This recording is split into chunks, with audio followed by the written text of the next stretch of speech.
Howdy folks, welcome to Bullish on Farming. Today's January 14th, and it's been a long time since I've posted a video.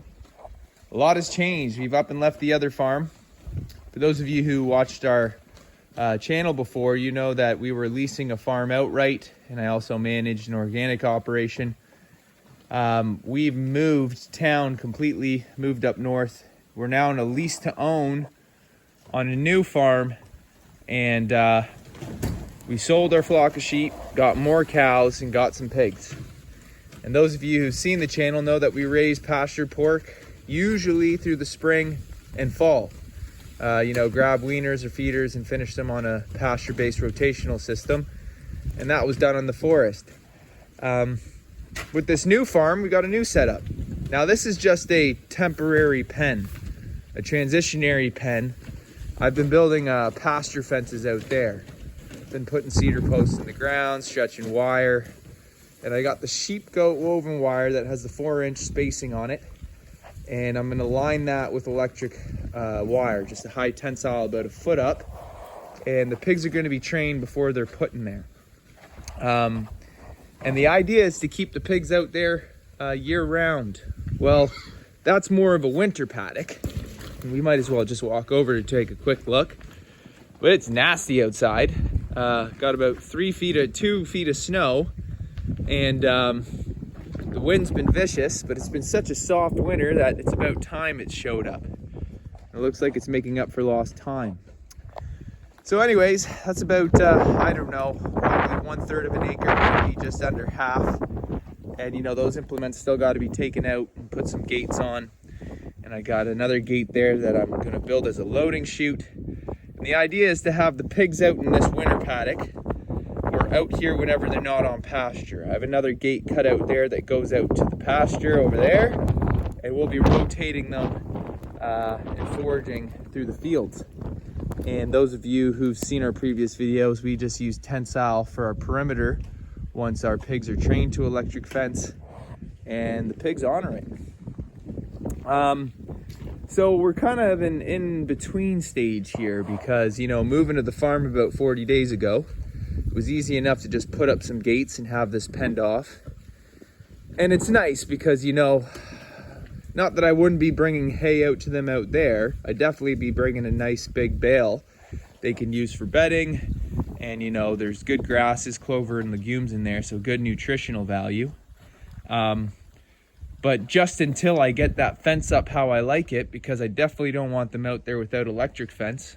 I'm sure it could be okay.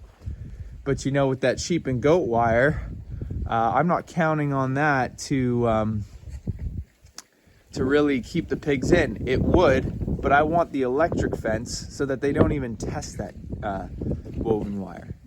And that's the idea. And then when I have that chute set up, obviously that's going to be more permanent wood boundaries.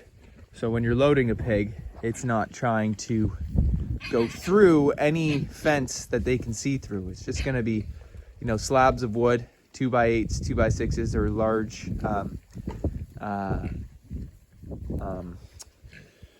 oh goodness, plywood or something like that, an inch thick. And as long as it's framed right, it should hold well. But yeah, I want to get them out here, but I'm not in an absolute rush because I want to make things work properly. And so right now, this hay is simulating the pasture. And of course, pigs get fat on grain. And I've switched things up a bit. I used to always do free feeding, drop more than enough for the group, and grow them out, finish them to 250, 6 to 8 months. Now I've been doing rationing feeding, and I started with 2-a-day feedings, and now I've moved to 1-a-day feedings, but giving them everything that they, need for that day with grain, which is just 3.5% of their body weight, all at once. And this way, if there's any pigs that are pulling away from the pack, they get full, they leave some feed, and then, this guy here, or this girl, who's at the bottom of the pecking order, she'll be able to feed and help herself and make sure that she's getting everything in the day. And I don't worry too much. I let the pigs sort it out. If a pig looks like it's falling too far behind, like you can see that girl, she just had to find her way. But she's got to do that. She's got to live with the pigs and suss it out, because if she doesn't, and you're stepping in all the time, she's not standing up for herself and not creating opportunities to thrive as the pig. And so let's talk about how, but having said that, you do want to address situations because bullying with pigs is a real thing, as it is with all animals. And as you can see, this one, who's really started pulling away from the others, she's probably about 10 pounds heavier, which I don't mind because she's going to the butcher first. She's hogging the whole feeder to herself, and the other pigs, honor that. And although I wish that would change, sometimes I step in there and I allow other pigs to feed with her, but I'm not here to babysit these pigs. I love spending time with them and setting them up for success, but I also allow them to live out their herd instinct, their pig dynamic, and let them socialize as they would in the wild. And so let's talk about the pigs we have here, because some of you may or may have not seen some of the type of pigs we have. These with the shaggier coats, we call them the woolly pig, are Mangalitsa crosses. And the ones in the back with the tiger print are Berkshire Tam cross. And, on the channel, I've shown the Berkshires and Berkshire crosses that we've raised in the past, a rotational system. They perform great, and the pork has always been a fan favorite. But when I was looking at, having a farrowing operation, I'm really looking for a 4-season pig. If I'm going to be keeping mothers and breeding, I like to keep my animals with a forage-based lifestyle in a pasture-based setting. That's just what we're enthusiastic about here. And so, I've heard before about the Mangalitsas and how the pork is in a different league of its own. It's got a much higher fat content, but that's what makes it so flavorful, and they call it the Wagyu of pork. It's a deep red, similar to a beef coloring, rather than that pale pink that you can get with many porks. But yeah, that's why I chose the Mangalitsa cross, because they've got a coat, and I've talked to people who have raised them, and they farrow in the winter. Although I'm sure you would try not to do that. If it happens, it happens. And when you're offering year-round pork, pork going to the butcher every month, sometimes you have to, especially if you're offering homegrown pork and not just buying weaners or feeders. So some of them have taken on the stronger Mangalitsa gene, these two blondes back there, nice thick coats. This one right here. And I'll be keeping 2 or 3 as gilts to breed. Absolutely. And the reason why I'm a fan of the crosses is because starting out now in the initial years, I've heard that Mangalitsa pork takes anywhere from 12 to 20 months to finish. And so if that's the case, starting your pork program from square one, you're pretty much waiting a year to a year and a half to get pork to the market. With these crosses, they grow out quicker while still having the same characteristics of the Mangalitsa pork.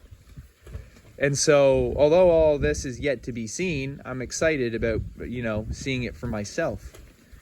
And, a couple are going to go to slaughter, so we're going to see that, and we're going to keep those gilts to breed, which will ensure that we'll have Mangalitsa pork in the future. And, Mangalitsa pork, as it is a little bit more of a premium pork, it is, naturally more expensive. So you do make more off your pig, but you also take longer to raise them. And another thing is they're hardier foragers. So, you must have hay in with them. Some guys say, oh, they don't really eat hay. They just throw hog grower in there and they fatten them up. But when you're talking about the quality of the meat and the nutritional roundness of your animal's diet, there's no doubt that I want to be offering a pastured, what I would categorize as a pastured feed. And that would be your hay. And that's organic hay that I cut from our last farm, grasses, legumes, clover and alfalfa. And that's great stuff. And then, The grain feed that I'm giving these pigs is primarily barley. And there is a small ration of corn, probably 10% in there. And there is some mineral mixed in. I go straight to the mill, and it's all organic, homegrown grain. And, you know, we also feed them raw milk from our dairy cow and eggs a couple times a week from our hens. And so, you know, giving these animals a diverse diet is going to, you know, give us a little bit more of a unique edge in our pork, especially when we're doing a breed like the Mangalitsa's. Such a hardy forager that's meant to be on pasture. You don't just really want to be feeding them hog grower. I mean, there's nothing wrong with that. You can do whatever you want. But for me, I like to reflect a forage-based lifestyle. So foraging would result in a diverse nutritional menu. And so as much as we can offer that, we're happy to do it. And so I thought these Mangalitsa crosses would be growing slower than the Burke Tam crosses. When they came in about 10 pounds heavier. But I would probably say that they're growing just as quick. As the Burke Tams are still behind, you know, this girl's definitely pulled ahead. She'll go to butcher first. And, you know, come March, we're sending a pork a month at least. So, you know, I'm going to have to be getting more weaners and feeders until our farrowing operation is well-rounded and well-planned to provide us year-round pork.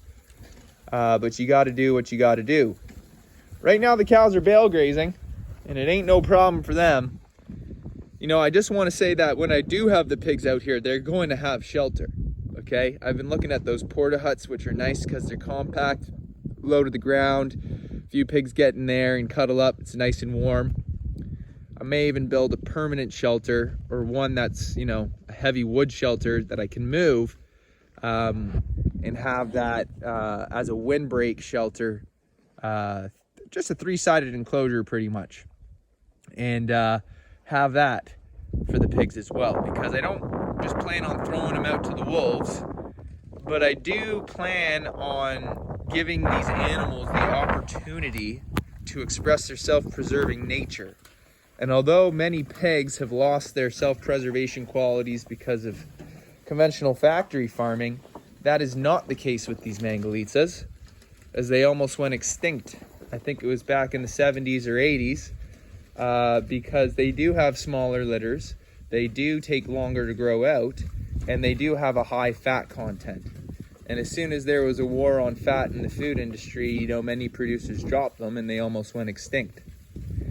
But it's all those qualities that the large producers were staying away from that is a pasture-based producer's dream, because we're looking for animals that are hardy and thrive in nature's design, not animals that shy away from nature's design, whether that be because of domestication or not.